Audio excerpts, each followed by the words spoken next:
The mug slipped from my fingers before I had time to notice. 1 second I was steady. The next, the ceramic arced and surrendered, the coffee painting a warm, irregular stain across the hotel lobby's marble. The sound, the small, self-contained shatter, felt too loud for the tastefully hushed space. Around me, crystal chandeliers simmered like distant stars. A concierge adjusted a name tag with a fatal calm, and 2 well-dressed tourists glanced up as if someone had whispered a scandal. I bent without dramatics, blotting steam with my handkerchief while apologies escaped in precise, measured sentences. My shoes, sensible heels, made a soft, resolute sound on the stone. I was careful, because drama is a performance that rarely rewards the performer. I had always preferred to be remembered for competence rather than spectacle. She arrived like an announcement. Catherine stepped through the revolving door with a laugh measured for an audience and a phone angled to catch the light. Her hair was a practiced fall of highlights. Her jacket carried a designer label I knew by sight. A small girl with a braid, my granddaughter Amy, tugged on her sleeve. Catherine's smile reached the camera she didn't hold, and then, in a voice pitched for effect, she said loud enough for the room to hear, "We only have rooms for the real family." The lobby grew very still. Coffee steamed. An older couple stopped their conversation mid-step. A man in a suit who had been scrolling paused with his jaw loose. I could have laughed at the absurdity. Instead, I felt something colder. The thin, clinical realization that what people present must be maintained, that a performance requires props, and when props fail, the performance collapses. Catherine's words weren't aimed at me alone. They were meant to draw a line. I could have corrected her. "I'm her mother-in-law," I could have said, with whatever rights that conferred. I could have demanded a reservation or called for a manager. I could have turned toward the phone lights and performed. Instead, I picked up my bag, pressed a stray paper napkin into the coffee stain on my sleeve, and stepped out into the city air. Dignity is not always loud. Sometimes it is the small, decisive motion of walking away when a scene offers you the role of victim. I folded myself into the taxi curbside and watched the hotel through the glass until Catherine's silhouette was a smudge. The cab smelled of citrus and the driver hummed an old song. I sat very still, and after a few breaths, I called my father. "Hello," he picked up on the second ring. His voice was even, a reserve of control I had known my whole life. People called him grandfather in family photos, and everyone else called him my judge of taste and of expense. I told him what had happened, in sentences that made no room for melodrama. "They didn't book my room," I said. "Catherine announced only the real family had rooms." I left. There was a pause on his end, a sound of gears shifting. I have never been one for theatrical threats. My father uses actions. "Send me the details," he said. His voice was not loud. It was not angry. It was a lever aligning. 2 minutes later, my phone buzzed with the first of the chorus. A video clip from the lobby, a crumpled selfie from a cousin, a sympathetic "Are you okay?" text. I answered none of them. The facts, not the applause, matter. When my father sent his message to the family mailing list, an email whose subject line read simply, "Regarding today," it was formal and contained. He wrote that he was suspending discretionary support to any household that allowed public humiliation of elders in his presence. The note was clear about the behavior he found unacceptable and blunt about immediate consequences.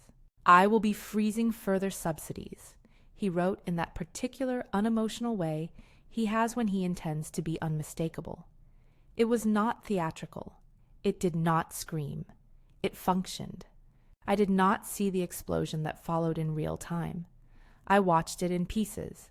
A voicemail from Catherine, clipped with breathless outrage. A text from my son that read, simply, "What did you do?"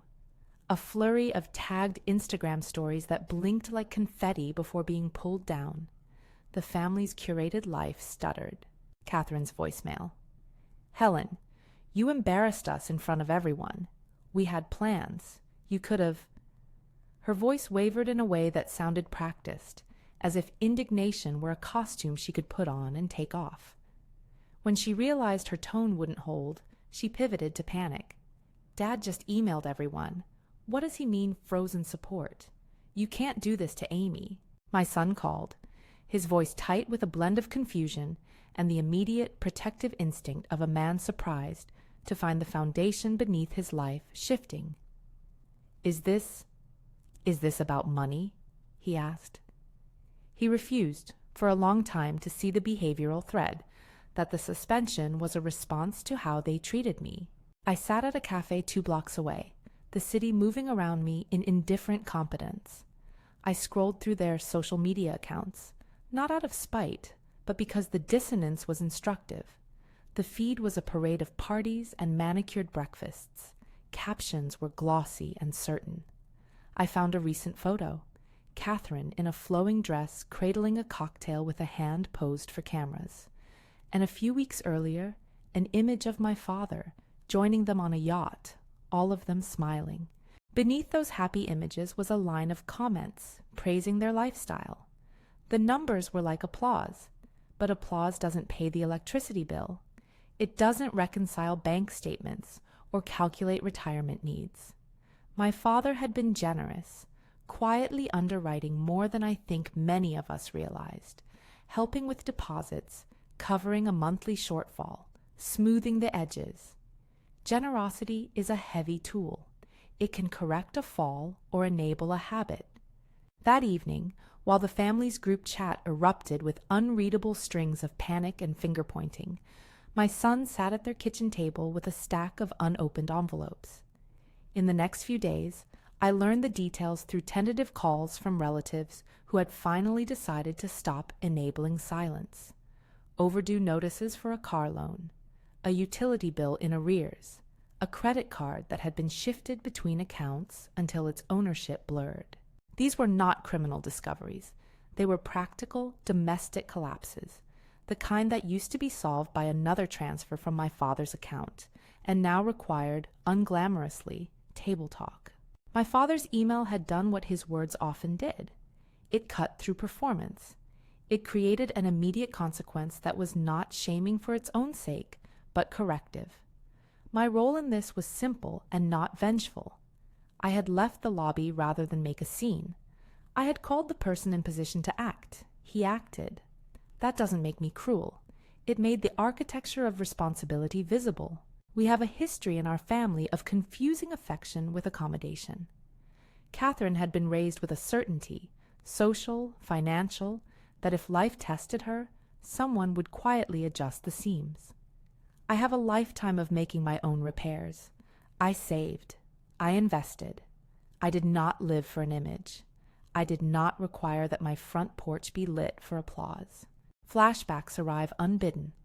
Once, at my sister's 50th birthday, Catherine arrived with a small box wrapped in tissue and insisted it be opened last, for the camera. Inside was a token necklace, tasteful pearl-like beads.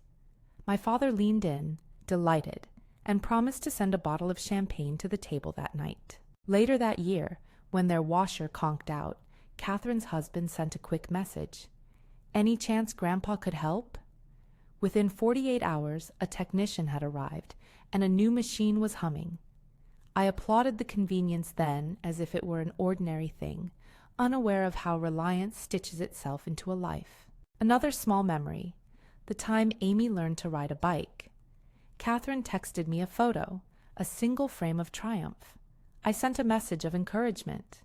Catherine forwarded it to the family chat and captioned it, "Thanks to Grandpa for the training wheels," a line that made the generosity of others the foregrounded image of her parenting.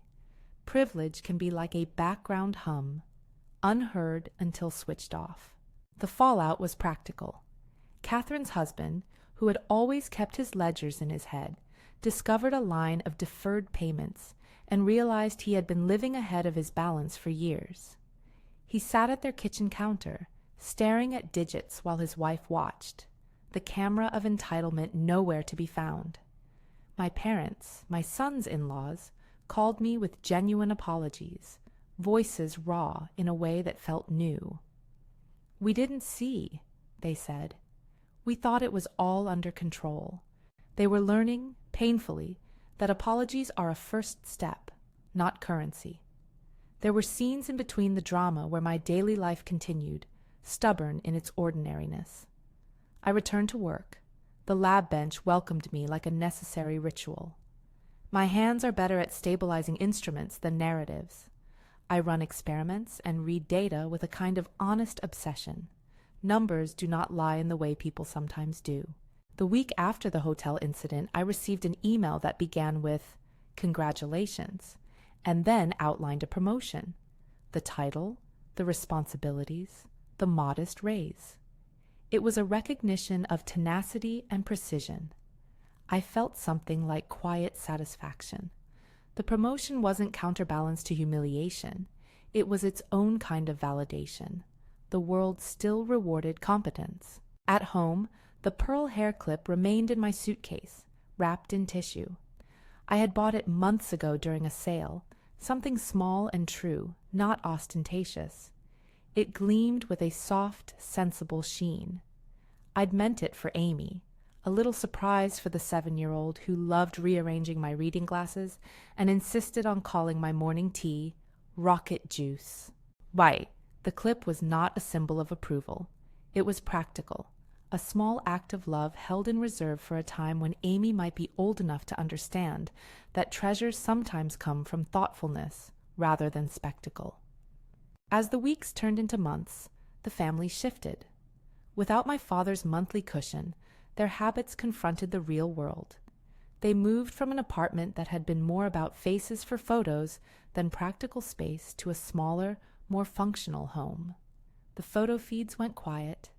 Catherine's Instagram, once a steady carousel of weekend brunches, now posted a single, austerely framed picture of a bowl of soup captioned, "Small changes."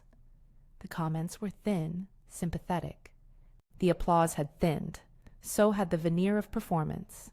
There were practical meetings, budget conversations around a kitchen table that had never seen such naked arithmetic. My son, who had always been generous in the abstract, learned how to be precise. He sat with stacks of paper, assigned categories, and recalculated their future. His hands trembled at first.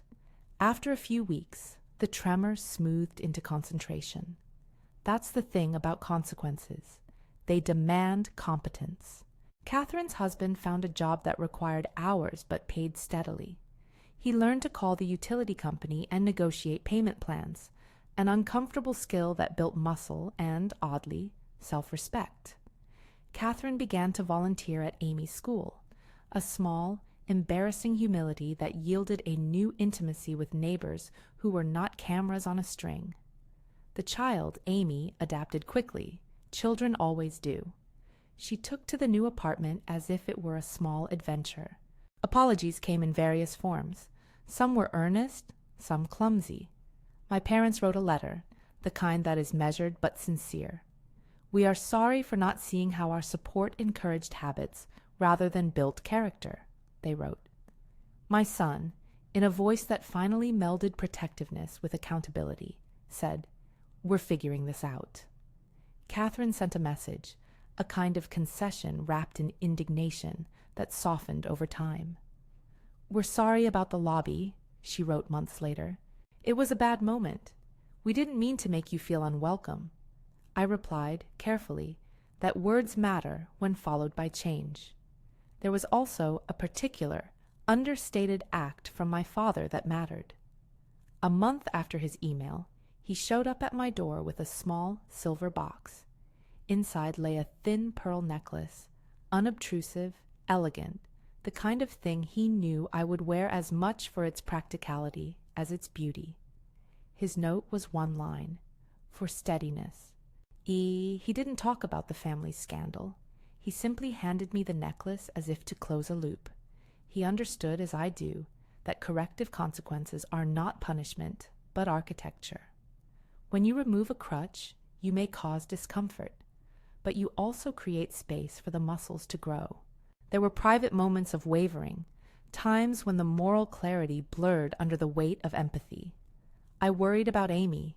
Children bear the cost of adult choices. A mother's missteps become a child's story too.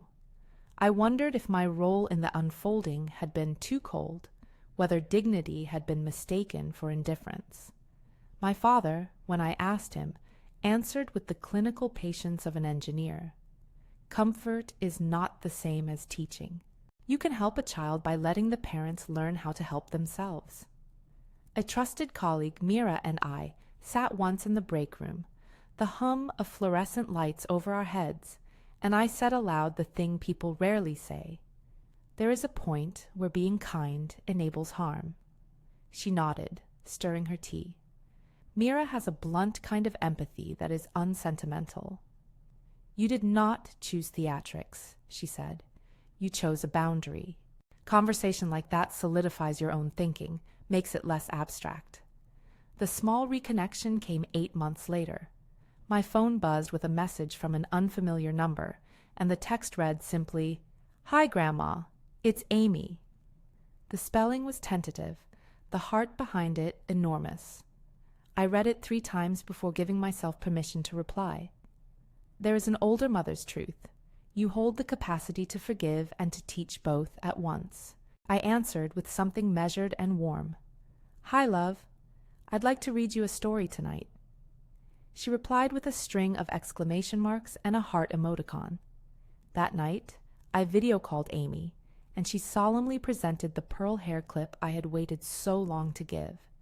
She had been saving it in a small cardboard box with a mismatched sticker on the lid. When she clipped it into her braid, her face filled the screen with an earnestness that made my chest ache. I did not parade the moment on social media. The clip was not for likes. It was for the child who had watched life rearrange itself and who needed, simply, to be loved without spectacle.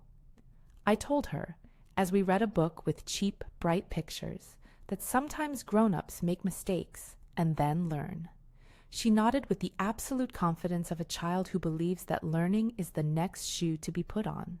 In the months that followed, the family's life settled into a new rhythm. There was less gloss and more repair. Some friendships, once built around brunches and high heels, loosened. Others deepened. Catherine worked teaching at the community center for a while and, surprised, found a satisfaction that wasn't about being seen. My son, quieter perhaps, laughed more when he had earned something without a safety net. I do not tell this story to revel in their discomfort. I tell it because there is a point to boundaries and a quiet power in refusing to be an accessory to your own diminishment. I could have turned the lobby into a stage and demanded restitution from the hotel. I could have let pride dictate retribution. I chose something less dramatic and, I think, more effective. I refused to accept the role they offered me and called the person in a position to enforce standards. He did so, not out of malice, but out of a principle he has always stated. Support that enables poor decision-making is not support at all. There is a final image that has followed me into spring, the white of pearls against my skin as I sit by the window, a cup of tea cooling on the table, and the city waking below. Amy's small braid is a picture on my phone, informal and stubbornly ordinary. I think about vanity and about savings, about the choices we make and the illusions we maintain. Vanity is for others. Savings are for yourself. If this story has resonated with you and you want to hear more real family stories grounded in honesty, stay with me. There are more to come. There is humility now in their social posts, and there is work, small, patient repair. My relationships with them are different, not severed. Catherine has called a few times since, not always successfully. The first conversations were awkward, but they were conversations. My son and I have had late-night talks about responsibility and love. My father and I share an understanding that sometimes firmness is a kinder form of care. When Amy sent that first message, I thought of all the small treasures I have saved. The pearl hair clip, the way a friend makes me laugh when I feel like a relic, the promotion that affirmed work and not spectacle. I thought of the choice I made in the lobby, to leave instead of perform. It felt, in retrospect, like an honest economy. Measure your needs, set boundaries, and let consequences teach where kindness alone could not. I am not proud of the hurt that consequences may have caused. I am quietly satisfied that some lessons landed. I have kept my distance, given space, and watched as people learn to carry themselves without props. That, to me, is the end of the matter. Not punishment, but a reorientation toward dignity. If this story made you rethink family and boundaries, and you'd like to hear more true life moments about quiet strength and the consequences of kindness, like and subscribe. Thank you for listening.